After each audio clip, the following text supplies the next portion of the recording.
Hayate est un vierge fauché qui se retrouve sur la liste noire de la mafia, après que ses parents irresponsables se soient enfuis avec son argent. Cependant, lorsqu'il sauve accidentellement la fille d'un milliardaire, elle tombe amoureuse de lui et l'engage comme majordome personnel pour payer ses dettes en échange de services nocturnes.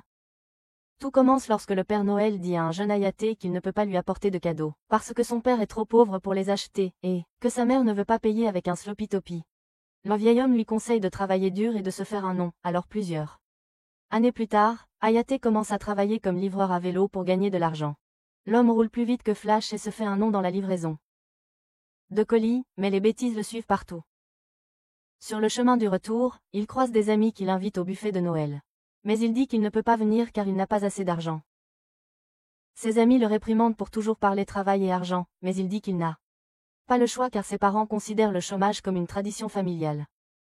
Malgré leur fainéantise, il continue à travailler dur jusqu'à ce que son employeur apprenne de ses parents qu'il est encore scolarisé et le licencie. Il révèle qu'il a donné le salaire de Hayate à ses parents, alors le type se précipite chez lui pour les arrêter avant qu'il ne dépense l'argent dans un nouveau canapé pour y paraisser. Malheureusement, à son grand désespoir, ses parents ont déjà dépensé tout l'argent et ne lui ont laissé que quelques pièces. Il apprend aussi qu'ils ont emprunté près de 157 millions de yens à Elon Musk et sont partis en vacances, comptant sur lui pour rembourser leurs dettes. À ce moment-là, les huissiers débarquent chez lui et réclament leur argent. Mais il saute par la fenêtre et leur échappe. La nuit, Hayate réfléchit au fait que ses parents l'ont vendu à la Yakuza et réalise que les gentils finissent toujours derniers.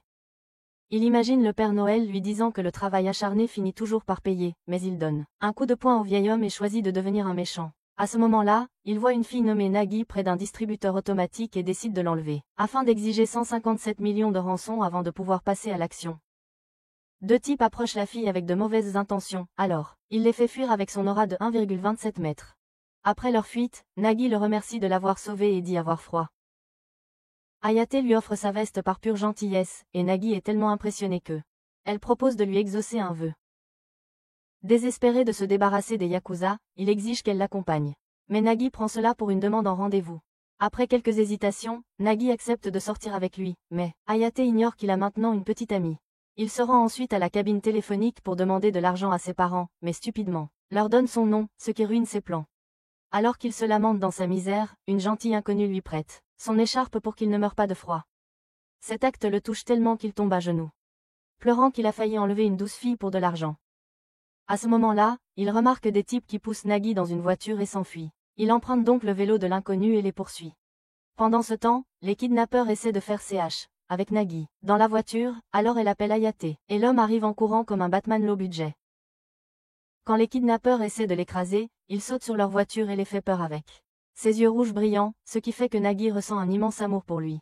Après l'arrivée de la police, Nagi demande à Hayate comment elle peut le remercier, et il demande son aide pour trouver un emploi juste avant de s'évanouir. À ce moment-là, l'étrangère d'avant, Maria, arrive, et Nagi lui demande de l'aide. Peu après, un hélicoptère arrive pour les récupérer, et Nagi déclare qu'elle va engager Hayate comme son majordome à partir d'aujourd'hui. Plus tard, Hayate se retrouve entourée de douceur. Hayate, complètement perdue et désorientée. Soudain, le Père Noël apparaît et lui dit calmement que il est tellement inutile qu'il n'a même pas survécu au premier épisode. Hayate semble accepter la nouvelle assez rapidement et dit qu'il n'a rien à regretter, puisque ses parents l'ont abandonné de toute façon, mais au moins, il a pu sauver Nagi des kidnappeurs.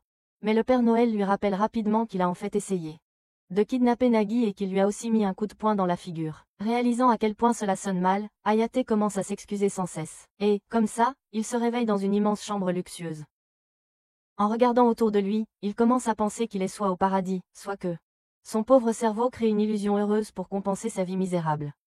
Quoi qu'il en soit, il décide d'en profiter et remercie le Père Noël pour cette expérience. En même temps, dans le hall de la demeure, un docteur parle à Maria et Nagi, leur disant que même si Hayate a l'air d'un homme mince et élégant, il ira bien et que son corps est étonnamment fort. Nagi dit ensuite à Maria qu'elle veut que Hayate devienne son nouveau majordome puisque le précédent, Imegami, est parti.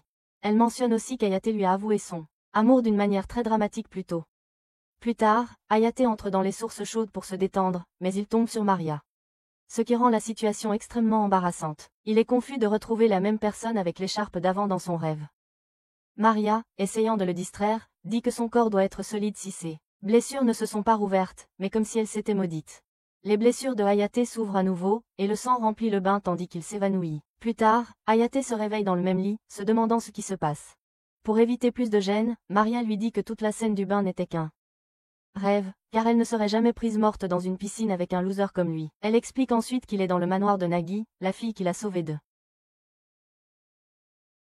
Les ravisseurs, après s'être présentée comme la femme de ménage de la famille. Maria mentionne aussi son énorme dette et demande ce qui s'est réellement passé au parc. Hayate s'excuse rapidement d'avoir essayé d'enlever Nagui, ce qui laisse Maria perplexe car elle faisait en réalité référence à sa déclaration d'amour. Nagui arrive alors, et elle et Hayate ont une conversation confuse où le jeune homme s'excuse d'avoir essayé de l'enlever, mais Nagui croit qu'il s'excuse pour sa déclaration d'amour. Elle dit qu'elle a hésité au début, mais maintenant qu'elle y a réfléchi, elle va le laisser la prendre par derrière. Maria intervient et demande à Nagui ce qu'il devrait faire avec. Le voilà maintenant, alors Nagui propose à Hayate un emploi de majordome à son service. En supposant qu'elle lui témoigne de la gentillesse même s'il a essayé de l'enlever, il remercie le Père Noël et accepte joyeusement. Il promet de protéger Nagui même si cela lui coûte la vie, mais Nagui, interprétant son ambition comme une demande en mariage, est prise de confusion et lui demande d'y aller doucement. Dans une autre partie du manoir, Maria raconte au majordome en chef, Klaus, le nouveau rôle de Hayate. Elle lui dit que Hayate est plus rapide que Flash et peut même supporter de se faire renverser par une voiture, mais l'homme pense que Hayate est une sorte de robot. Quand il découvre la vérité, il dit que Hayate n'est pas, qu'il est compétent et dit à Maria de le laisser partir. Cependant, elle n'arrive pas à se résoudre à le renvoyer. Elle lui donne donc des tâches ménagères à faire.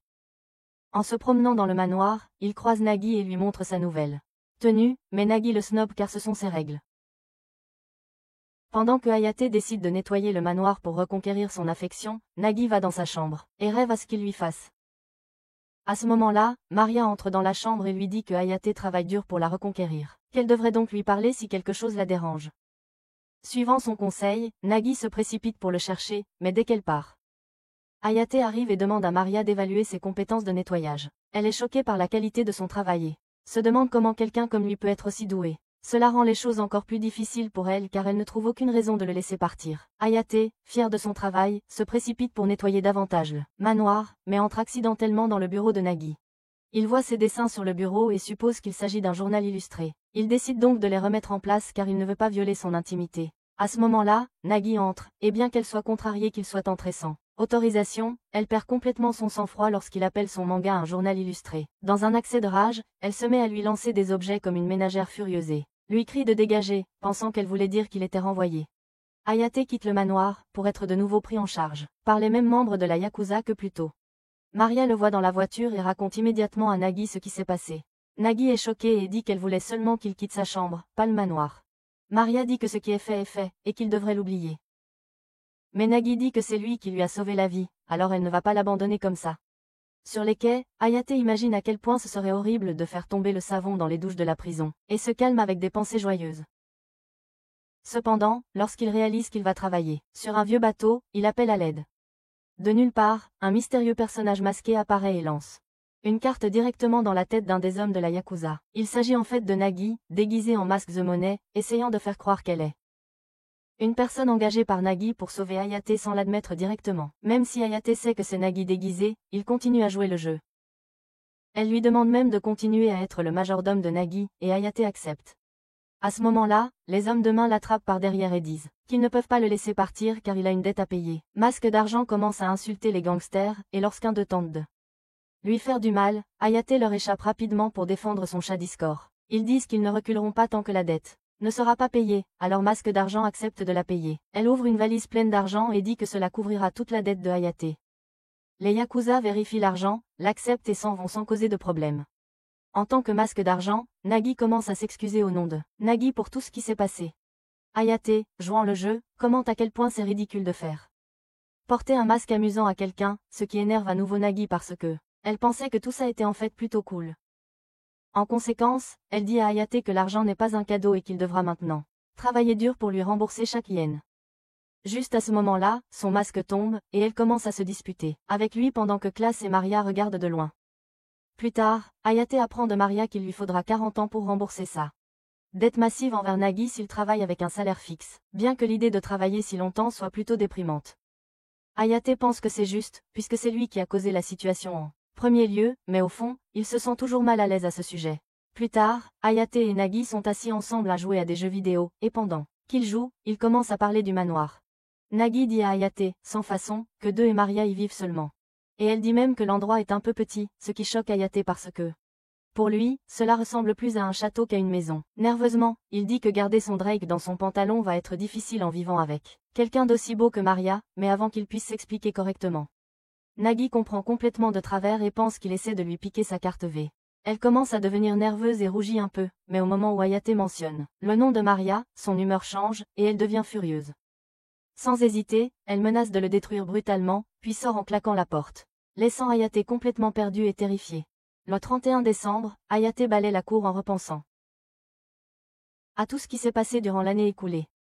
Il se souvient du départ de ses parents pour acheter du lait, de sa rencontre fortuite avec Nagi, et de comment il s'est retrouvé à vivre dans ce gigantesque manoir comme son majordome. Plus tard, en aidant en cuisine, Hayate demande à Maria ce qu'un majordome est supposé faire, et elle lui répond en plaisantant qu'il doit agir comme l'animal de compagnie de Nagi. Puis, elle lui suggère d'arrêter de s'inquiéter et lui demande d'aller réveiller Nagi de sa sieste. Hayate, entrant dans la chambre de Nagi, se fige, choqué. Il découvre un tigre blanc géant enroulé autour de son lit. Il pense d'abord qu'Elon Musk a inventé un nouveau robot animal de compagnie, mais avant qu'il ne panique, Nagi se réveille et lui explique que le tigre s'appelle Tama et insiste sur le fait que c'est juste un très gros chat. Toujours inquiet pour sa sécurité, Hayate se prépare à la protéger, mais Klaus surge soudainement dessous le lit et se présente comme le majordome en chef de la famille sans âne. Klaus juge immédiatement Hayate, déclarant qu'il est le plus grand pleurnichard de la pièce. À l'instant, et c'est dire quelque chose, car ils ont aussi un chat ici. Il explique ensuite que Tama est un chat stupide qui n'aime que Nagi et Maria. Dès que le mot stupide sort de la bouche de Klaus, Tama lui lacère le visage. Les choses deviennent encore plus folles lorsque Tama se tourne vers Hayate, prêt à l'attaquer aussi. Mais Nagi l'interrompt et lui dit d'arrêter de se battre dans sa chambre et d'aller dehors. Tama ne perd pas de temps, attrape Hayate par le col et saute par la fenêtre avec lui, atterrissant dans le jardin. Alors qu'il s'écrase dans la cour, Hayate dit à Tama que ce n'est pas la première fois qu'il a dû se battre contre des animaux sauvages, car il a déjà dû voler de la viande. Il nourrit ses parents ingrats, des lions aux os. Pendant ce temps, dans le manoir, Nagi et Klaus décident d'utiliser ce combat pour déterminer si Hayate mérite de rester comme majordome. S'il gagne le combat contre Tama, il peut rester, mais s'il perd, il est renvoyé. Nagi l'encourage de loin. Hayate se souvient de la nuit où il l'a rencontré, et comme il était censé mourir cette nuit-là, mais elle l'a sauvé, il décide de se battre de toutes ses forces. Alors que Klaus et Nagi regardent la bagarre, Maria entre dans le jardin et voit Tama rouer Hayate de coups, tout en remarquant qu'ils se battent dans son parterre de fleurs préféré. Avec un sourire doux mais terrifiant, elle devine que Nagi et Klaus doivent avoir. Elle a concocté tout ce plan, et elle dit calmement qu'elle s'occupera des deux plus tard, mais qu'elle doit d'abord soigner les blessures d'Hayate. Nagi et Klaus sont d'accord, visiblement secoués à l'idée d'affronter la colère de Maria. Après l'avoir soigné, Maria explique à Hayate que Nagi a trouvé Tama en Afrique lorsqu'il n'était qu'un tout petit chaton et l'a ramené à la maison. Comme il n'y a pas de tigre en Afrique, Maria suppose que Tama doit être une sorte de chat étrange, et après avoir grandi dans le luxe, il est maintenant trop gâté pour vivre dans un zoo. Maria s'en va réprimander les autres, et Hayate parle seul à Tama, en disant qu'ils sont tous les deux pareils parce qu'ils ont été sauvés par Nagi. Mais Tama se lève soudainement sur ses deux pattes comme un personnage de dessin animé et commence à parler, disant qu'il n'y a aucune chance qu'il soit semblable à un idiot comme Hayate. Tama s'en va ensuite, avertissant Hayate de ne dire à personne qu'il peut parler. Plus tard dans la journée, Nagi, Maria, Klaus et Hayate se rassemblent pour régler le débat sur la question de savoir si Hayate doit rester comme majordome. Alors que Klaus et Nagi se disputent, Maria suggère de faire passer à Hayate un véritable test pour prouver ses compétences. Au début, il plaisante sur le fait de le faire sauter de l'avion comme Tom Cruise. Mais Klaus finit par partir pour préparer un véritable défi. Maria et Hayate ont une courte conversation où elle dit que Nagi croit en lui. Et Hayate décide de faire de son mieux. Lorsque Klaus les appelle enfin dans la salle d'examen, Hayate est surpris de voir un robot nommé 8, construit par la division technologie sans âne. Klaus explique que ce test ne porte pas sur la force, mais sur la preuve qu'il peut protéger et servir son maître. Nagi commence à insulter le robot juste pour voir comment Hayate réagit, et le robot devient furieux et tente de l'attaquer. Hayate intervient rapidement pour la protéger, et un combat acharné éclate. Le robot commence à lancer des missiles, casse un lavabo et projette de l'eau partout. Mais Hayate reste concentré. Il utilise des couverts pour immobiliser le robot, puis attrape un fil électrique et l'électrocute. Le robot, parfaitement conscient qu'il va lui aussi recevoir la décharge. Même s'il reçoit une décharge, il dit que c'est son devoir de protéger Nagi, quoi qu'il arrive.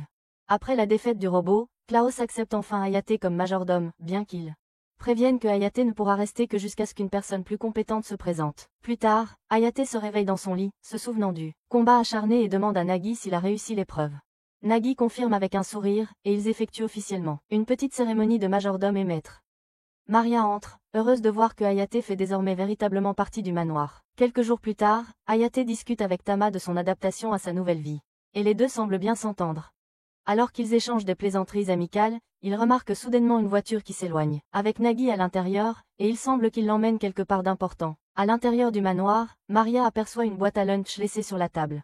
Et réalise que Nagi a dû oublier de la prendre avec elle. Elle dit à Hayate que Nagi est allé à l'académie Aku, une école très huppée réservée aux enfants riches, ce qui surprend Hayate car Nagi a l'air aussi bête qu'une pierre. Elle lui demande de porter la boîte à lunch à Nagi, sinon elle risque de manger un homme tout cru. Et Hayate accepte, sachant que cela fait partie de son travail de s'occuper de ses besoins. Une fois arrivée à la modeste académie Poudlard, Hayate est immédiatement interpellée par une étrange femme nommée Yukiji, qui s'avère être une enseignante. Elle exige de savoir qui il est, et lorsqu'Hayate se présente comme le majordome de Nagi, elle lui assène un coup de poing au visage. Elle lui dit qu'il n'est pas autorisé à entrer dans l'enceinte de l'école à moins qu'il ne la défasse, ce qui n'a aucun sens pour Hayate, mais il n'a pas le choix. Alors qu'elle tourne autour de Hayate pour l'effrayer, elle échange sa place avec lui permettant de se faufiler à l'intérieur de l'académie. En se promenant à la recherche de Nagi, il réalise rapidement que l'école est énorme, et il n'a aucune idée de où aller, ce qui le laisse un peu perdu. En se promenant, Hayate voit soudain une fille debout en haut d'un arbre essayant de sauver un oisillon. Elle glisse, atterrit sur son visage, et l'utilise comme coussin pour atterrir en toute sécurité. Elle dit à Hayate qu'elle a en fait peur des hauteurs. Mais qu'elle n'avait pas le choix car le petit oiseau avait besoin d'aide. Hayate se rend compte qu'elle n'est pas aussi stupide qu'elle en a l'air et la complimente pour sa gentillesse. À ce moment-là, un corbeau arrive pour se régaler du petit oiseau, mais les parents arrivent à la rescousse. Cependant, lorsque le corbeau les regarde d'un air menaçant, ils font demi-tour, disant qu'ils peuvent faire de nouveaux petits. Hayate prend cela personnellement et lance un caillou qui passe très près du corbeau.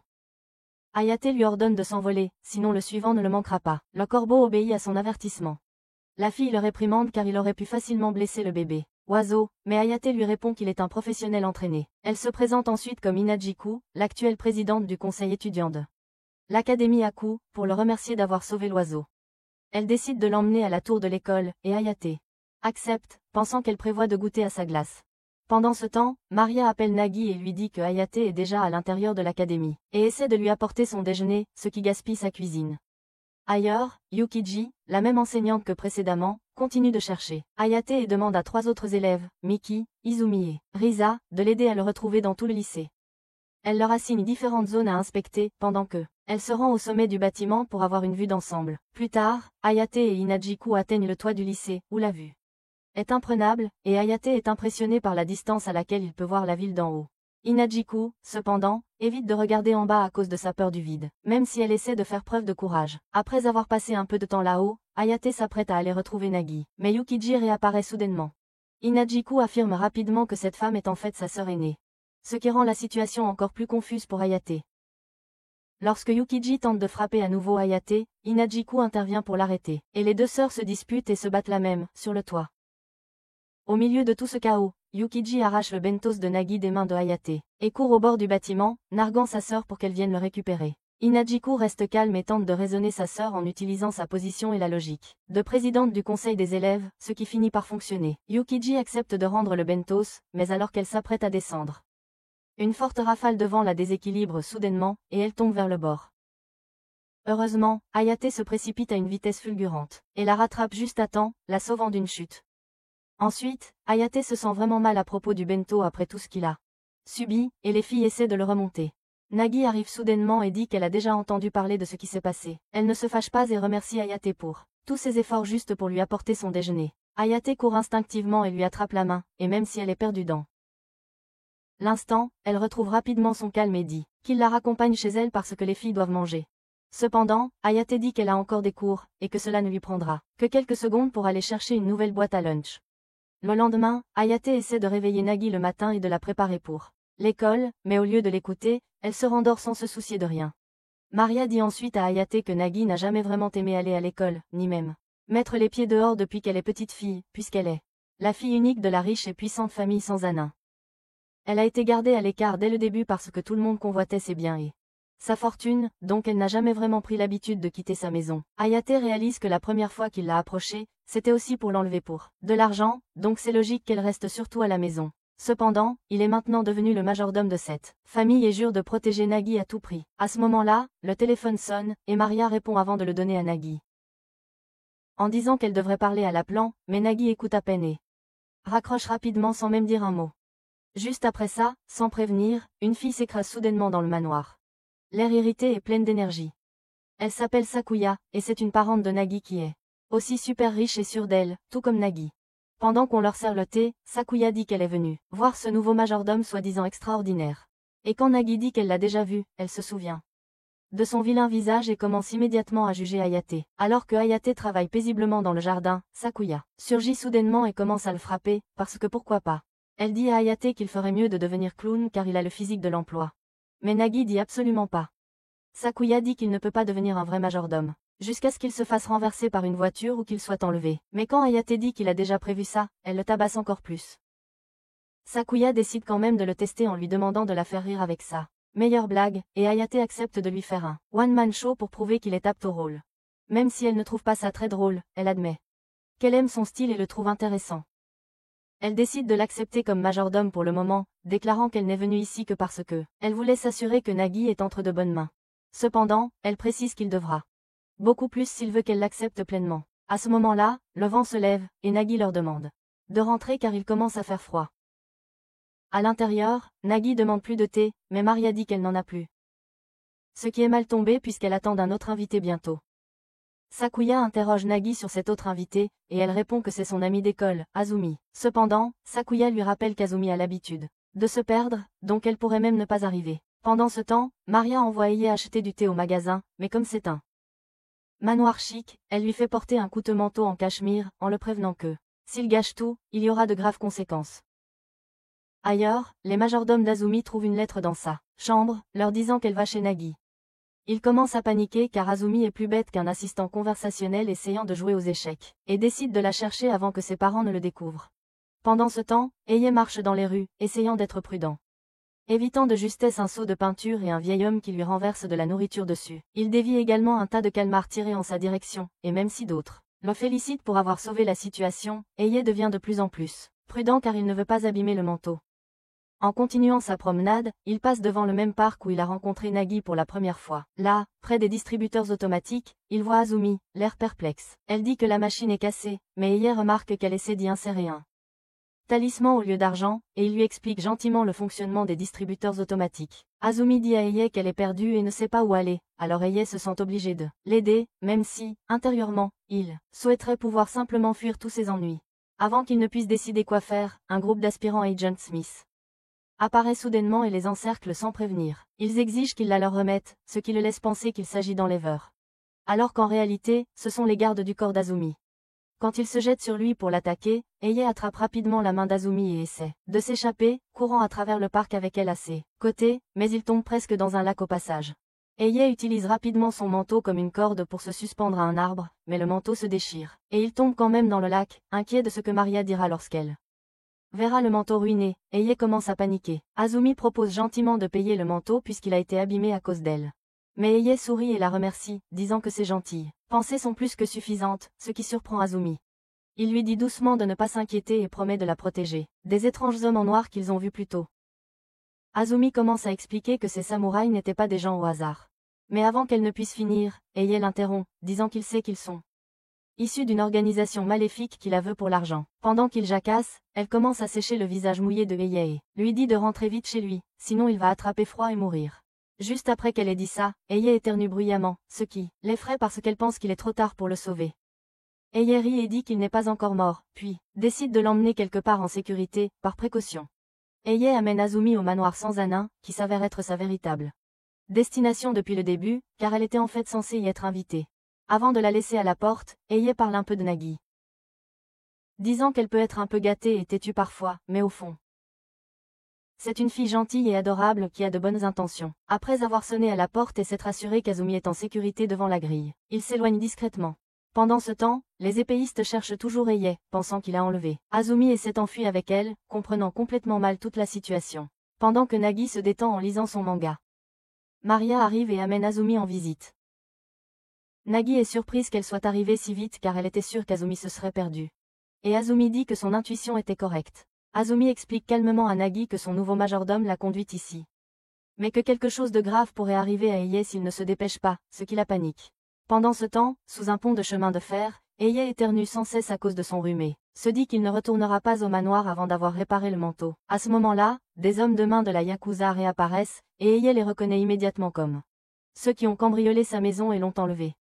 Ils sont surpris de le trouver vivant et lui offrent même le déjeuner, mais le groupe de sabreurs le retrouve et suppose qu'il travaille avec les Yakuza.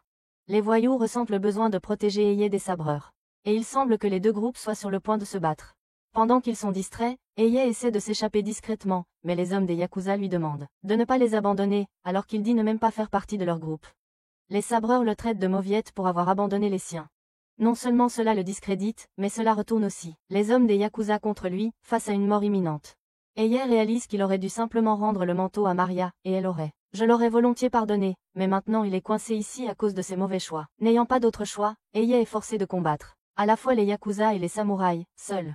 Au manoir, Nagi se précipite vers la porte principale, exhortant tout le monde à chercher Eye, sinon il pourrait mourir. Maria l'assure qu'il a assez de plot armor pour survivre.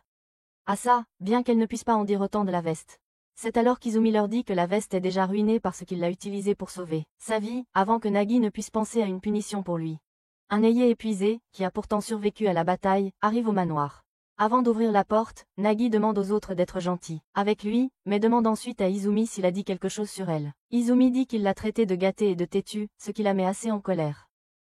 À ce moment-là, Eye ouvre la porte, mais Nagi le met dehors, lâchant quelques insultes avant de monter à l'étage. Cette nuit-là, Eye attrape un rhume à cause de tout ce qu'il a traversé, et Nagi l'appelle un faible paresseux. Cependant, Maria lui dit qu'il a été laissé dehors par ce temps froid avec des vêtements mouillés pendant des heures, impliquant que Nagi est responsable de sa maladie. Nagi refuse de prendre ses responsabilités, mais quand tout le monde dans la pièce lui lance un regard glacial, elle commence à faire une scène. Plus tard, Izumi visite sa chambre et lui apporte un milkshake, lui disant de le boire pour qu'il se rétablisse bientôt. Elle dit que même si Nagi est le principal coupable ici, elle est aussi responsable parce qu'il est tombé dans le lac pour la sauver. Après avoir goûté le milkshake, Eye complimente Izumi. Mais elle dit qu'elle n'est qu'une fille, ce qui rend Nagi jaloux. Soudain, son féminisme intérieur éclate, et elle dit que tout le monde devrait savoir cuisiner, même si elle mettra le feu à la cuisine en faisant bouillir de l'eau.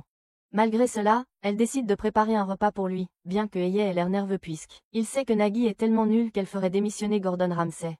En cuisine, Nagi demande à Sakuya de goûter sa nourriture, mais au lieu d'aider, Sakuya s'enfuit discrètement avec une assiette pleine de snacks. Même Tama est nerveux car si les chats ont vraiment 9 vies, il va les perdre.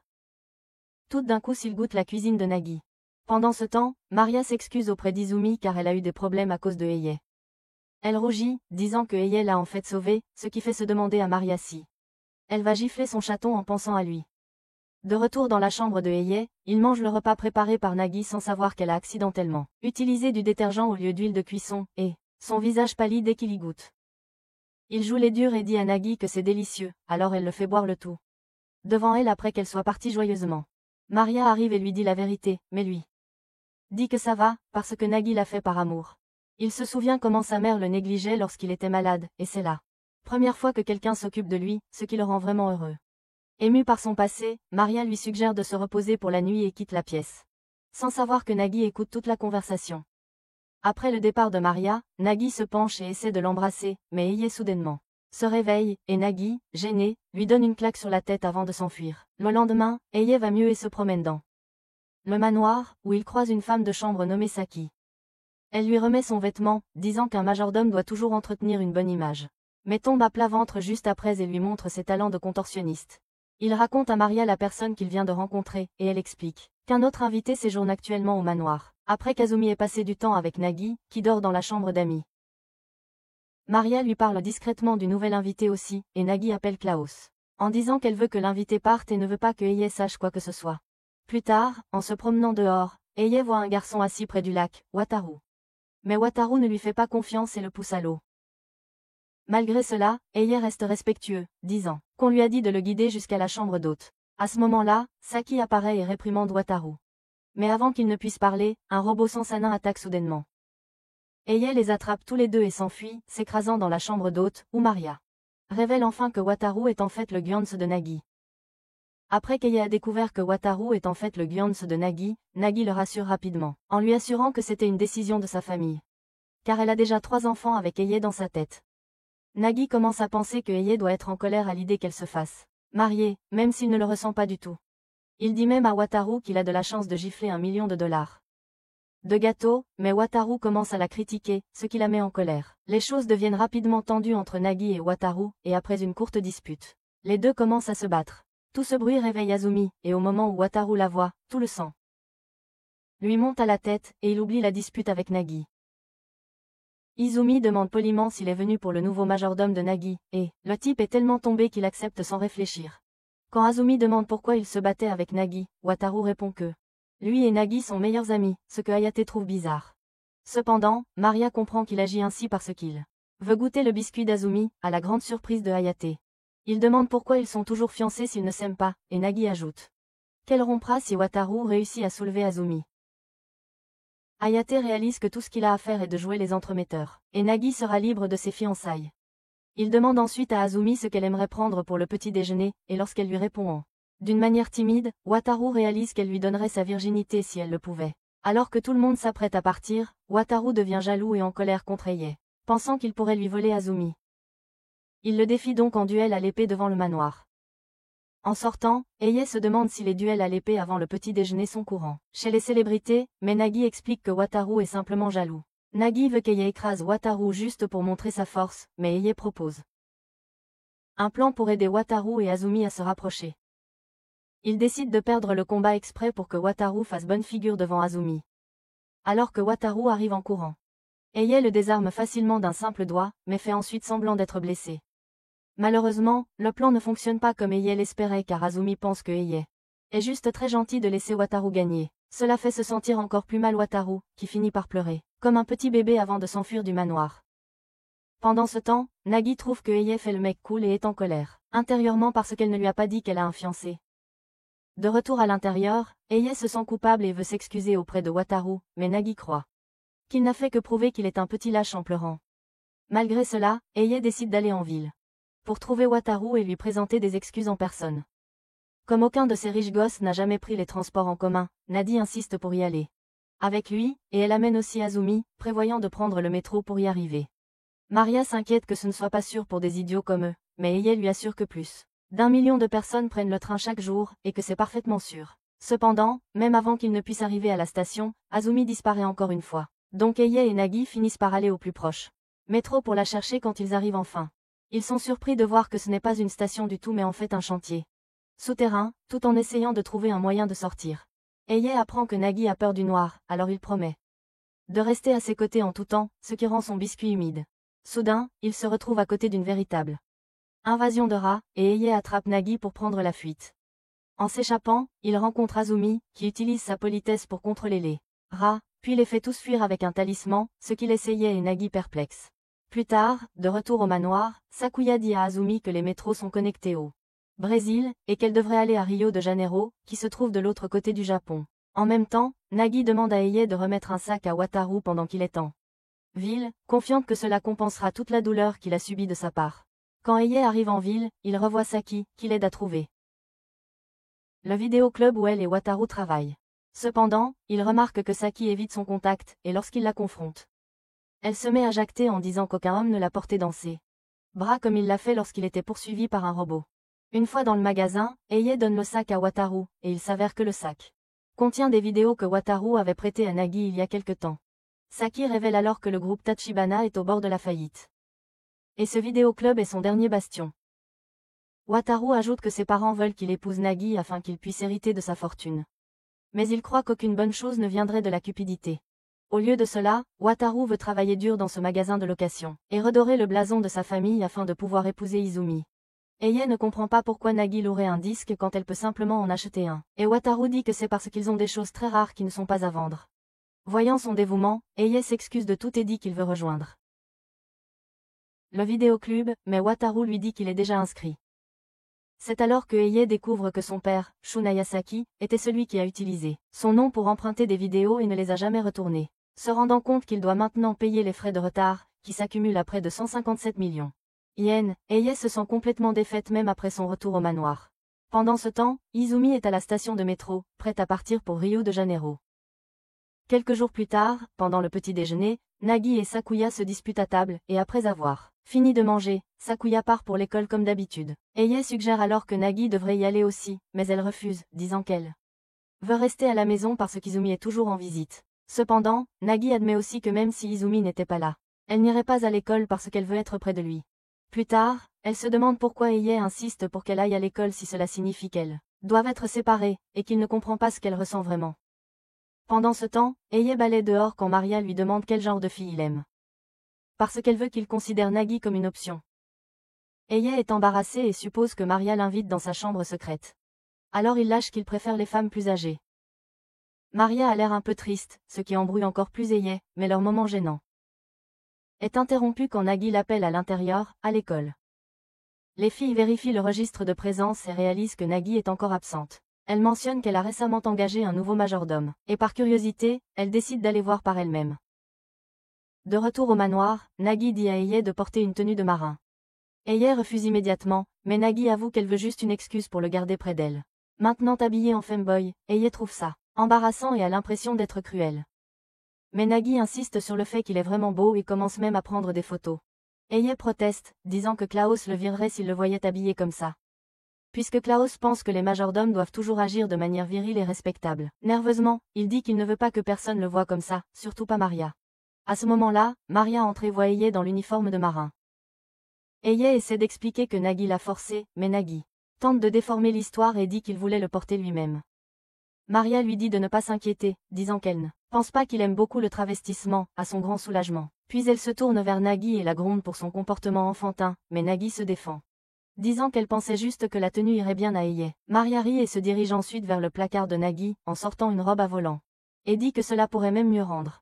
Nagi participe et suggère d'essayer une jupe aussi. Et quand Eye essaie de s'éclipser discrètement, il marche accidentellement sur une manette de jeu, ce qui le trahit. Il dit rapidement qu'il a des devoirs de majordome importants, mais les filles déclarent que le déguisé fait partie de son travail. Maintenant, elle le vêt d'un costume de chat, avec des gants à pattes surdimensionnés. Même s'il est déjà un faible.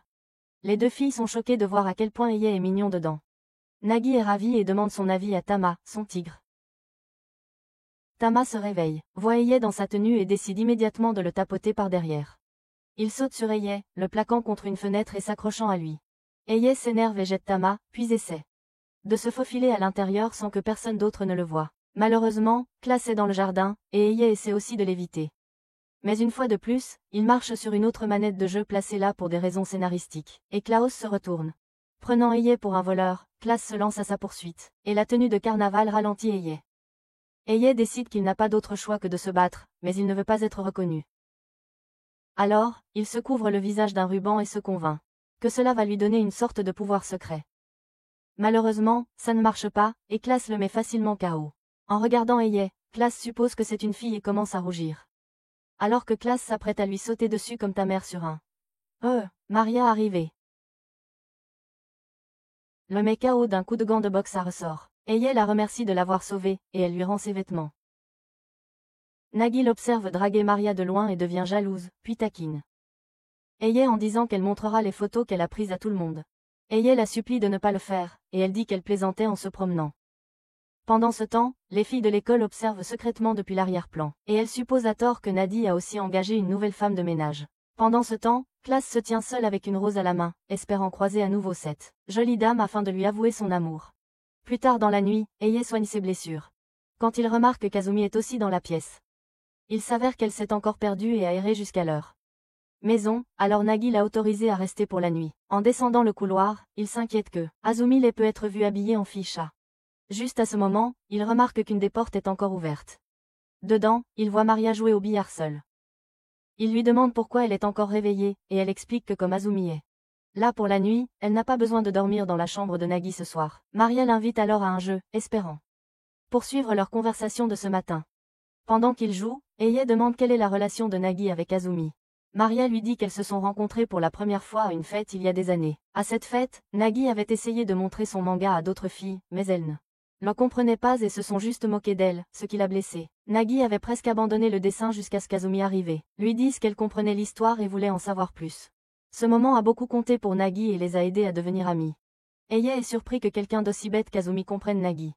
Mais Maria explique qu'elle est beaucoup plus intelligente qu'elle n'en a l'air. Pendant leur conversation, Maria demande comment il a appris à jouer au billard, et Eye mentionne avec désinvolture que c'était à l'époque où il travaillait dans un bar.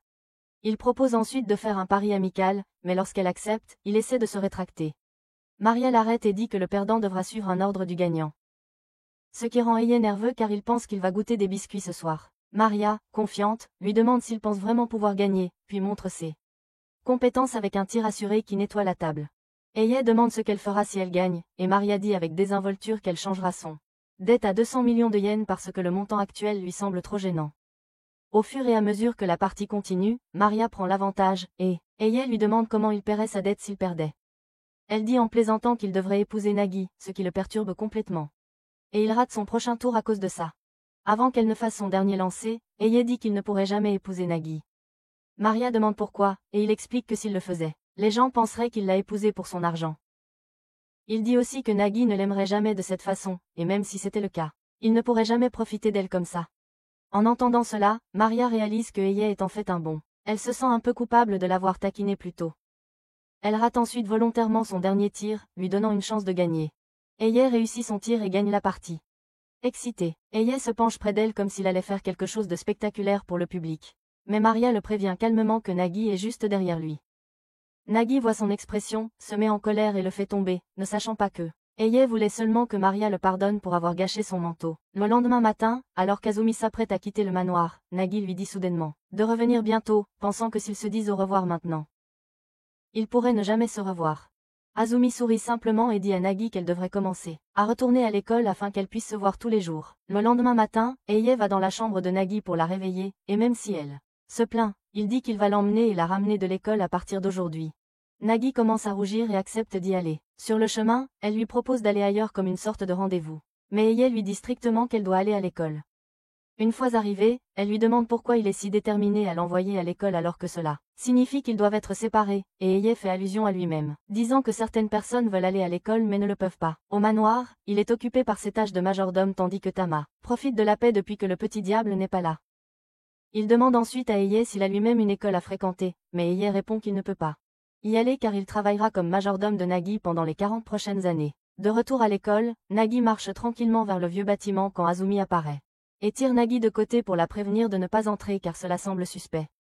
Après la fin des cours, Eye ramène Nagi à la maison, mais elle se souvient soudainement qu'elle a laissé son cahier en classe.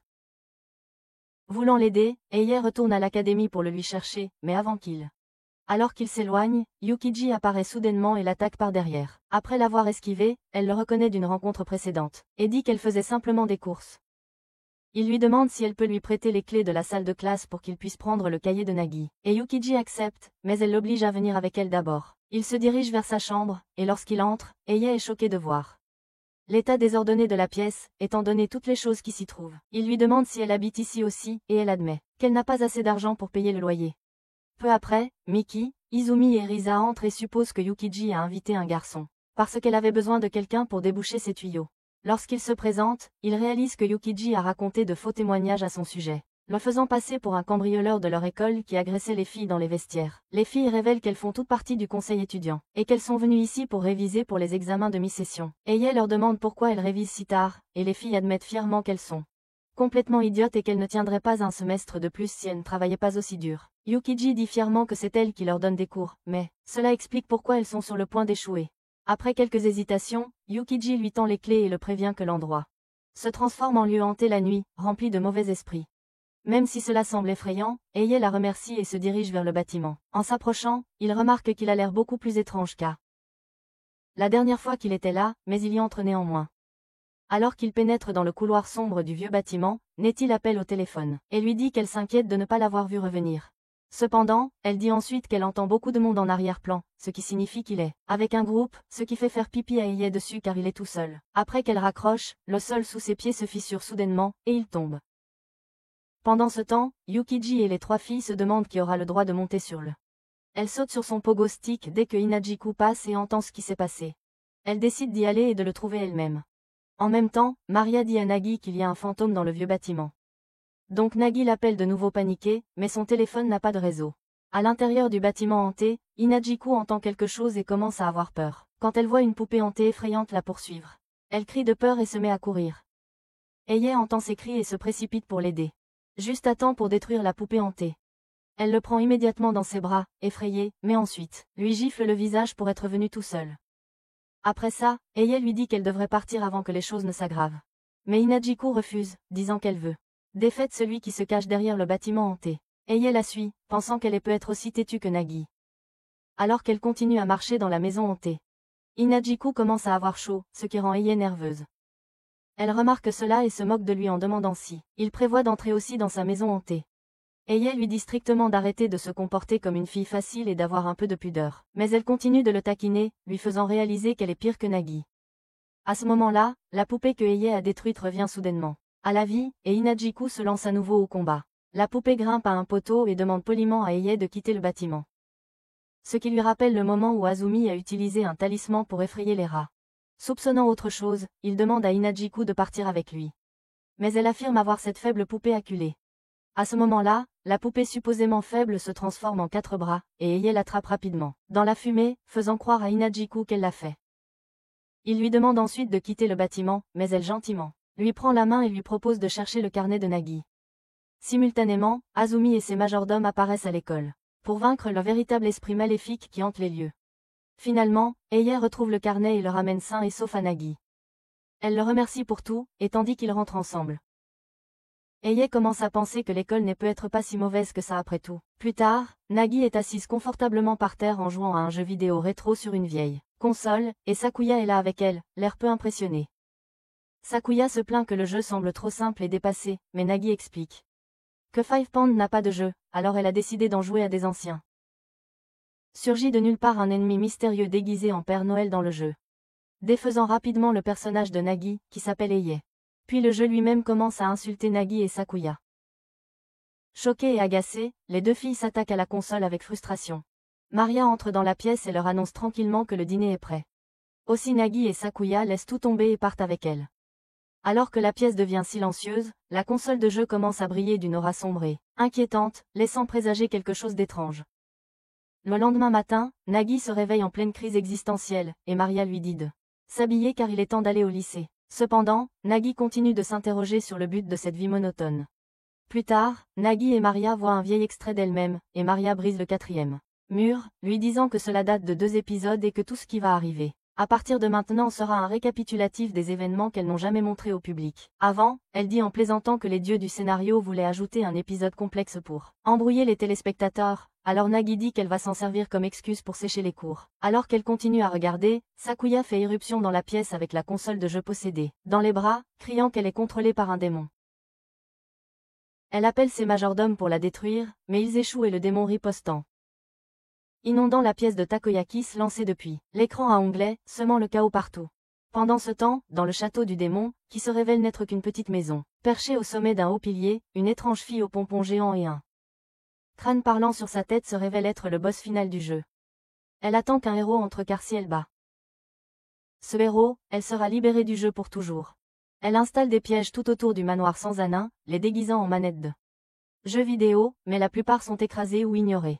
À l'extérieur du manoir, le trio du conseil étudiant, Miki, Izumi et Risa, arrive pour vérifier pourquoi Nagi a séché les cours aujourd'hui, mais décide de partir en trouvant la porte verrouillée. Sur le chemin du retour, Miki trouve une des manettes de jeu encore intactes. Et dès qu'elle la ramasse, le piège se déclenche, les entraînant dans le monde du jeu vidéo. Dans le jeu, le trio est choqué d'être appelé les héroïnes, et un monstre de slime apparaît immédiatement. Miki utilise Risa comme bouclier, laissant le slime la manger en premier, puis le slime se tourne vers les 2 autres filles. Il lance une tête de fantôme en guise d'attaque, les terrorisant, mais le démon soudainement frappe le slime avec une puissante attaque de foudre, le détruisant et les sauvant. Cependant, Izumi est touchée par l'onde de choc et subit quelques dégâts. Alors qu'elles poursuivent leur étrange aventure, Risa, maintenant dans un cercueil flottant, continue malgré tout à les suivre. Elle leur demande ensuite de trouver des moyens de la réanimer, mais ils découvrent qu'elle est vivante dans le cercueil et fait semblant d'être morte pour échapper au combat. De retour au manoir, Izumi sent la présence du démon et tente de le traquer. Mais comme d'habitude, elle se perd et finit par errer dans les termes. Puisqu'elle est déjà là, elle décide d'en profiter. De retour dans le jeu, Miki est soudainement prise d'une excitation folle et lance son téléphone sur la haute colonne du château du roi démon, qui se transforme en un robot géant. Son téléphone revient comme par magie dans sa main, et elle l'utilise pour appeler à l'aide. Soudain, Inajuku apparaît derrière eux et demande pourquoi ils sont coincés dans un jeu vidéo. Voyant son attitude, le démon pense qu'elle est la candidate idéale pour être une héroïne et descend une immense bannière du ciel, les invitant à venir à sa tour pour une bataille finale, tout en leur laissant tomber de l'équipement. Après s'être équipés, la bataille commence, avec Inajuku et le trio maintenant vêtu d'armure et portant toutes sortes d'armes. Ils atteignent la tour du démon, et le démon prépare fièrement son coup final, qui échoue lamentablement lorsqu'une poêle à frire tombe de le plafond et la met KO terminant instantanément la partie. Dans la scène de fin du jeu, le narrateur dit que les héros ont vaincu le démon et sont retournés sains et saufs dans le monde réel. Mais tous leurs souvenirs du jeu ont été effacés. Quelques jours plus tard, Maria dit à Nagi qu'il devrait rendre visite à son grand-père, qui habite loin, et elle veut aussi présenter Hayate à lui. Mais Nagi n'aime pas du tout l'idée, et elle prévient même Hayate que rencontrer son grand-père pourrait être dangereux, disant que Mikado, le chef de la famille sans âne, pourrait forcer les dieux du scénario à le transformer en personnage inutile. Même ainsi, ils partent ensemble lui rendre visite, et en chemin, Sakuya les rejoint, puisqu'elle est également liée à la famille sans âne.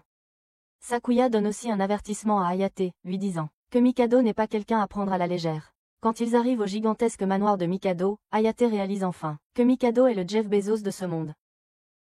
Une fois qu'ils atterrissent, plusieurs majordomes et femmes de ménage sortent pour les accueillir. Mais Nagi devient triste car il ne ressemble en rien à Maria, soupçonnant Hayate d'être un imposteur. Il l'attache, ce qui fait qu'Hayate se sent encore plus mal par rapport à sa vie déjà malchanceuse. Cependant, une fois qu'ils apprennent qu'il est le nouveau majordome de Nagi, ils le relâchent. Plus tard, alors qu'ils sont assis dans la chambre d'amis, Hayate n'arrête pas de penser à son malaise, et à l'évidence de son manque de bienvenue. Mais Nagi lui dit d'arrêter de faire son difficile et de s'en accommoder. Maria demande ensuite à Nagi de changer sa tenue, alors elle fait sortir Hayate de la pièce. Essayant de se changer les idées, Hayate sort et voit un vase coûteux, se demandant s'il peut rembourser sa dette en le vendant. À ce moment-là, un vieil homme arrive et lui dit qu'il ne vaut que 5 millions. Ce qui ne suffira pas. Après s'être présenté comme le jardinier, le vieil homme l'invite à le suivre vers une falaise toute proche afin d'avoir une meilleure vue des environs. Mais quand ils arrivent, Hayate voit Maria et Nagi se changer de loin. Il traîne rapidement le vieil homme avant que la situation ne s'aggrave. Le vieil homme commence à interroger Hayate sur sa dette de 150 millions de yens, alors Hayate explique tout ce qui lui est arrivé au cours des dernières semaines. Il dit aussi au vieil homme qu'il est reconnaissant envers Nagi, donc il la protégera des modérateurs de Discord comme lui pendant les 40 prochaines années. Quand Hayate décide de partir, le vieil homme dit que la vie de Hayate est complètement sans valeur parce qu'une vie passée à rembourser une dette n'a aucune valeur. Hayate lui demande qui il est vraiment, et il révèle qu'il est en fait Mikado. Il lance alors un pendentif mystérieux à Hayate, un pendentif qui brille d'une étrange une lumière sombre et lui dit de l'utiliser pour donner un sens à sa vie et oublier la dette. L'homme s'éloigne ensuite mystérieusement, amenant Hayate à réfléchir à ses choix. Plus tard, Mikado commence à parler à Nagi d'hériter du domaine sans âne. Mais Nagi dit qu'elle n'est pas intéressée, bien qu'elle serait ravie s'il mourait bientôt. Après avoir pleuré dans les bras de Maria, Mikado insulte Nagi pour ses mangas, ce qui la contrarie. Maria lui demande alors pourquoi il agit si étrangement. Et Mikado dit que c'est parce que Nagi va bientôt mourir. Ailleurs, près de la maison, Hayate est assis seul, réfléchissant à la façon dont, à quel point sa vie est dure et comment l'argent ne cesse de le rabaisser. À ce moment-là, Nagi accourt et lui dit qu'ils devraient simplement rentrer ensemble à la maison. C'est alors que le pendentif autour du cou de Hayate commence à briller plus fort, et un homme étrange avec une épée apparaît soudainement pour l'attaquer. Cet homme s'appelle Gilbert, et même s'il a l'air étranger, il est en réalité quelqu'un qui veut hériter de la propriété sans âne par la force. Avant qu'elle n'arrive ici, Mikado a dit à Nagi que lorsqu'il mourrait, elle serait la seule à pouvoir hériter de la propriété familiale. Mais il a aussi dit que lorsque ce jour arriverait, d'autres tenteraient de le lui prendre. Pour la sauver, Mikado décida de donner toute sa fortune à celui qui arriverait à faire pleurer Nagi, aussi stupide que cela puisse paraître. Nagi refuse ce genre d'avenir et refuse de lui remettre sa fortune, alors Gilbert décide de battre Hayate à la place, espérant que cela la fera pleurer. Hayate voit soudain un avenir où Nagi souffre à cause du manque d'argent. Et il sait qu'il ne peut pas laisser cela arriver. Il se souvient des paroles du vieil homme et de toutes les fois où Nagi a été gentil avec lui. Il décide donc de riposter pour protéger son avenir. Même si Gilbert est armé d'une épée, Hayate n'hésite pas. Il charge et met Gilbert KO d'un seul et puissant coup de pied. Après le combat, Hayate promet à Nagi que quoi qu'il arrive, il la protégera de tout ce qui tentera de lui faire du mal. Nagi rougit écarlate et lui serre la main hésitamment, le remerciant de sa présence à ses côtés. Alors que Hayate, Nagi et Noriya se préparent à rentrer chez eux, Mikado prévient Hayate de ne pas perdre le pendentif, car il pourrait être important plus tard. À ce moment-là, Sakuya réapparaît et frappe Mikado sur la tête avec son éventail pour son manque de tact.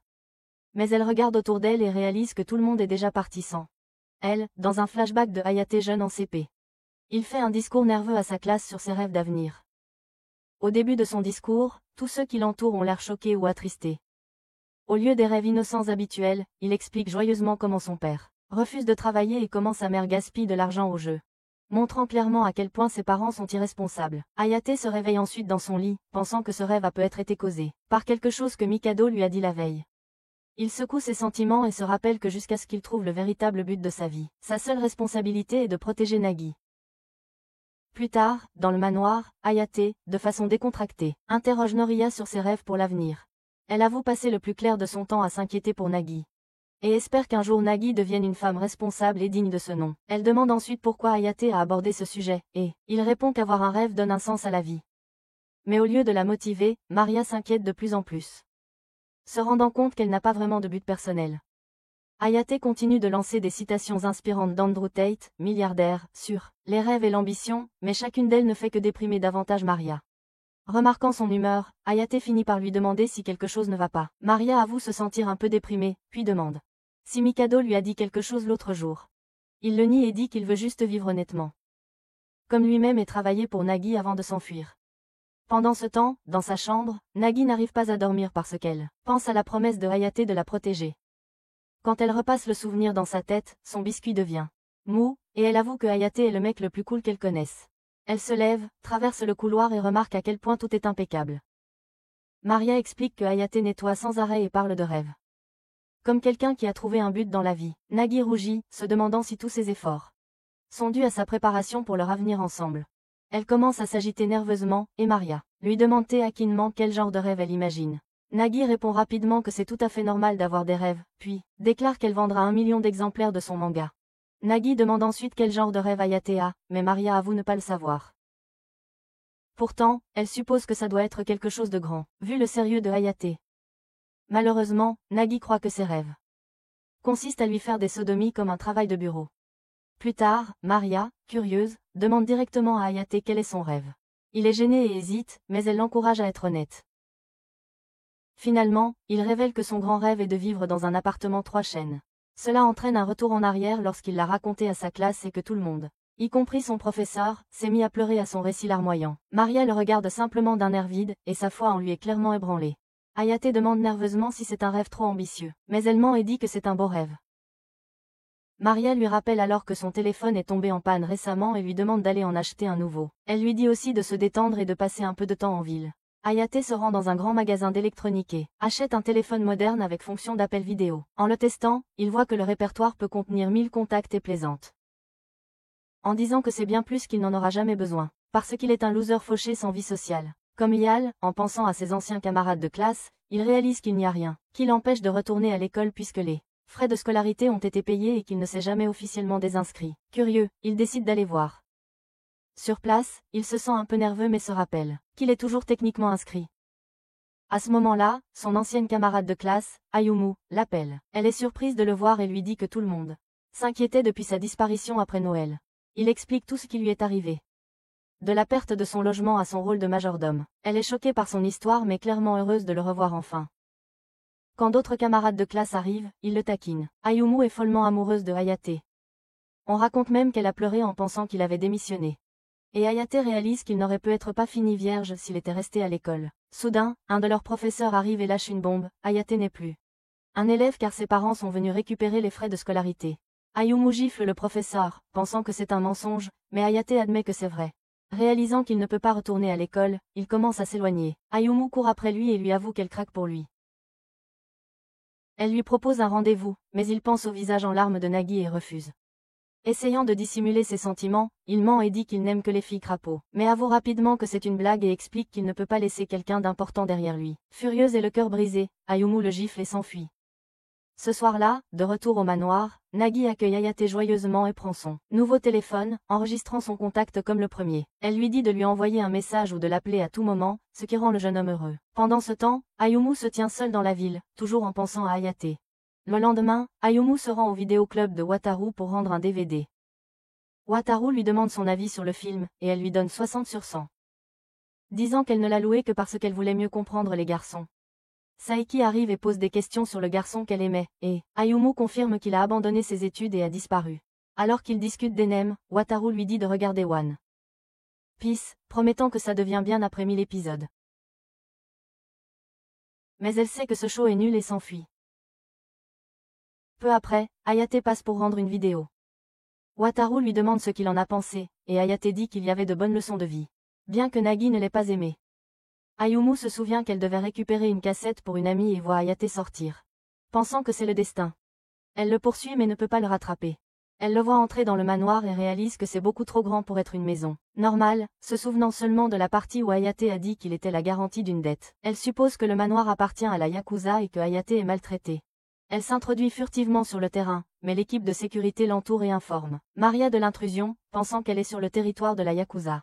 Elle panique en pensant qu'elle va se faire passer à tabac par 30 hommes en noir l'un après l'autre. Cependant, Maria la reconnaît comme une écolière et dit aux gardes de la laisser partir. Ayumu s'enfuit immédiatement et se cache, mais Tama se faufile derrière elle.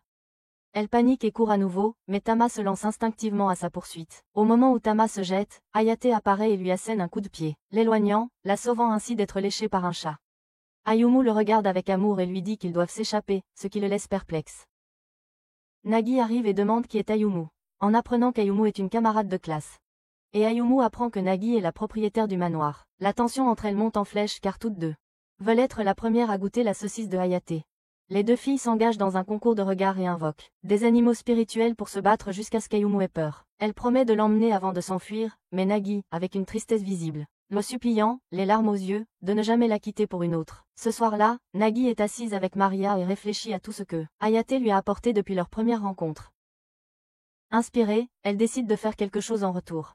Hayate tient un verre, silencieux, réfléchissant à tout ce qui s'est passé la veille, et alors qu'il repense à la situation. Avec Ayumu, elle éternue soudainement quelque part en ville. Elle se promène, regardant différents restaurants. Et semble chercher un endroit peu fréquenté. Après avoir regardé plusieurs endroits, elle trouve enfin un restaurant complètement.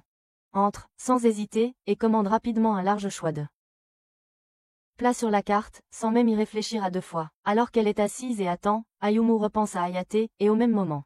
Hayate éternue aussi, faillant casser le verre qu'il tient. Il reste là, se souvenant du moment où il a rejeté Ayumu, et maintenant il s'inquiète de ne plus jamais avoir sa chance avec elle. Plus tard, Hayate va consulter sa boîte aux lettres et trouve un colis de l'Académie Aku. Il la porte dans la chambre de Naeji, où elle est allongée sur le canapé en lisant des mangas comme toujours. Hayate entre, corrige sa posture nonchalante, et lui dit qu'elle a reçu d'importants documents. Naeji lui dit que ces papiers sont en fait ses documents de mutation scolaire. Ce qui le laisse complètement choqué. Elle explique qu'elle s'est déjà occupée de tout ce qui était nécessaire pour le transférer.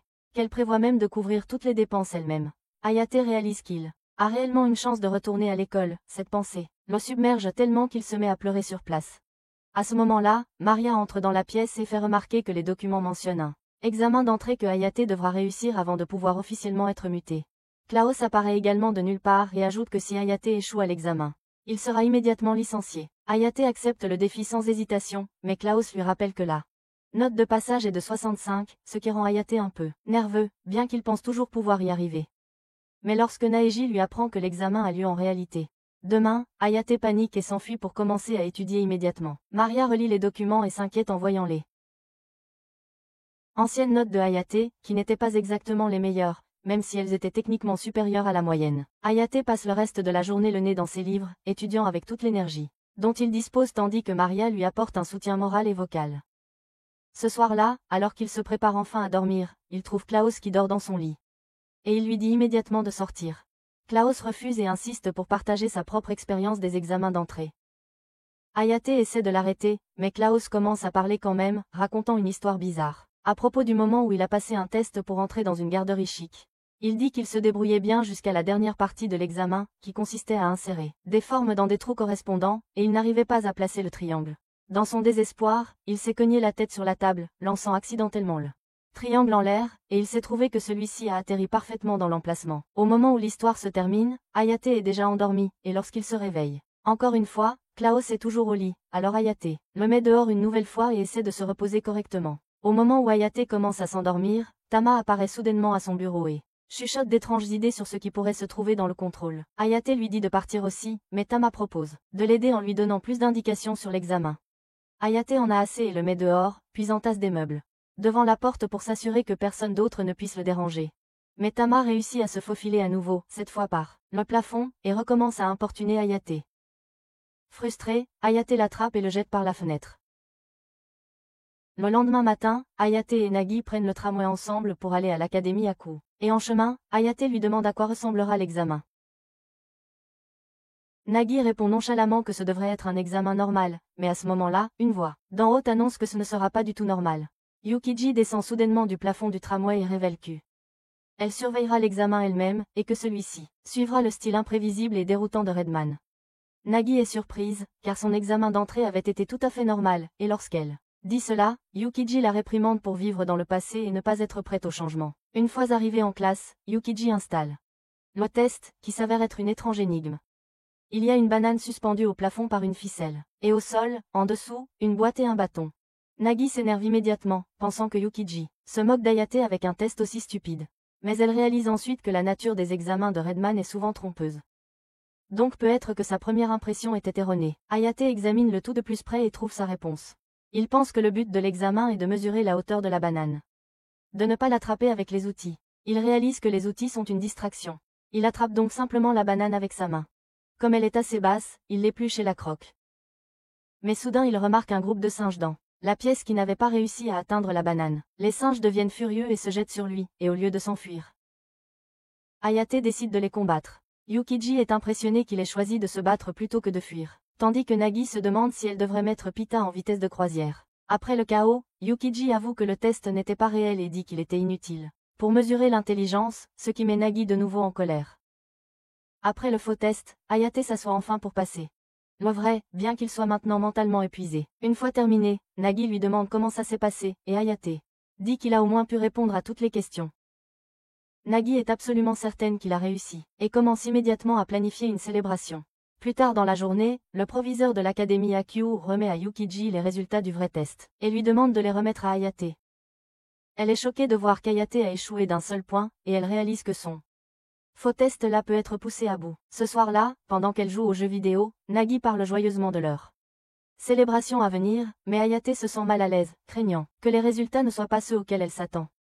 Nagi croit toujours sans aucun doute qu'il a réussi, inconsciente de ce qui s'est réellement passé. C'est tout pour cette vidéo. Laissez un like si vous avez apprécié, et commentez j'aime les femmes de chambre plantureuses pour prouver que vous êtes arrivés jusqu'à la fin. Merci de regarder.